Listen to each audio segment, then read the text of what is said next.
Nobody pushed that medication out. The only person that pushed that medication out was RaDonda Vaught. But she goes out there and says, I lied, and the state lies, and then we're out to get her, and then we don't, not to quote her, but we don't care about nurses and we don't know about health care. You would agree that the trial of this case was an emotionally charged week, and at the end of that week, an individual who has been through that might say things that they probably shouldn't. And I take great umbrage with the fact that Mr. Strang said the state's trying to take the liberty of Mr. RaDonda Vaught. We're not. We're presenting our case to you, the jurors.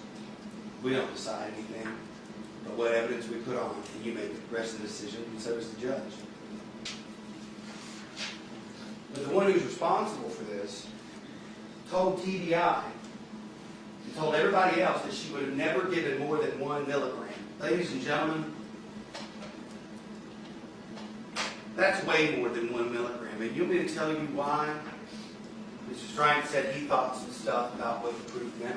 We're not saying that this is not ultimately the same vial, the same syringes, but over the past 4 or 5 years, it passes through all of those different people.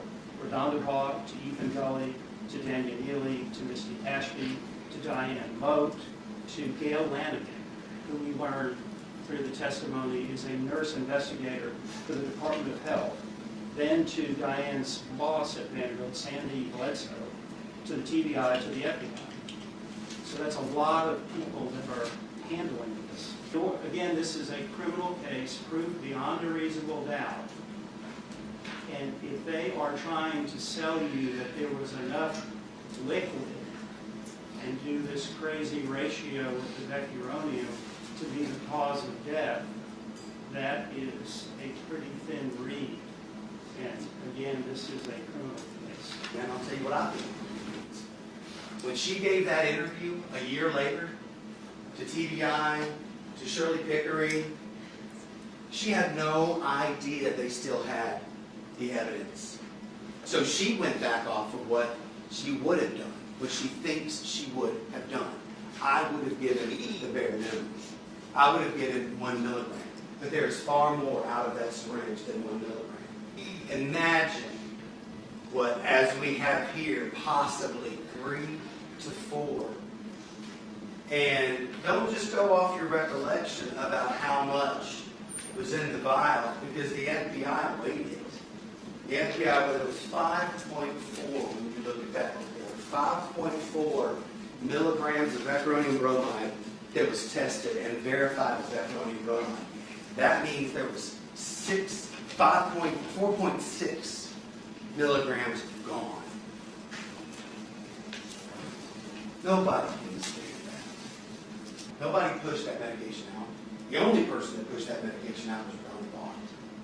There's an intervening factor to the defense's idea the cause of death was a heart attack or the brain bleed got worse. It was the introduction of 4 milligrams, at least, of vecuronium bromide. There's no question about the cause of death. It was vecuronium bromide.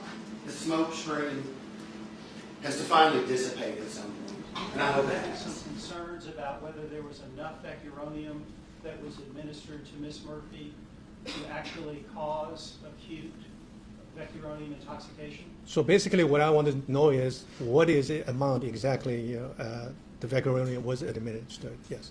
And you made it really clear to Special Agent Ramona Smith that you needed, I think the phrase you used was concrete information. Is that right? Exactly. And then line 10, you say because vecuronium, if it was given a little bit, probably would not make a big difference. Is that right? Yes. And then you go on to say it's too late at line 19 to do any testing. Yes. That means you didn't have the benefit of an autopsy. Right. You did not have the benefit of the typical blood toxicology report that's an attachment to your autopsies. Is that right? Yes. I feel this is a result of the medication effect. And of course you are a physician. Yes. You are an expert. You are a scientist. Yes. The best methodology would have been to know exactly how much vecuronium this patient had been administered. Right, yeah, ideally, but in any event, if you put everything together, in addition to how much you were given and what happened to the patient, and without any, what do you call it, the proper monitoring, then put everything together as a whole, as a total, then I feel comfortable that it changed the cause of death and mental death. And I'm not being critical at all, but what you're describing is more of a circumstantial exercise as opposed to a hard scientific analysis and result. So ideally, we'll have that exact the level or something. But to practice medicine, a lot of times is just put everything together from the investigation, medical records, and additional information. You put everything together as a total and come up a conclusion.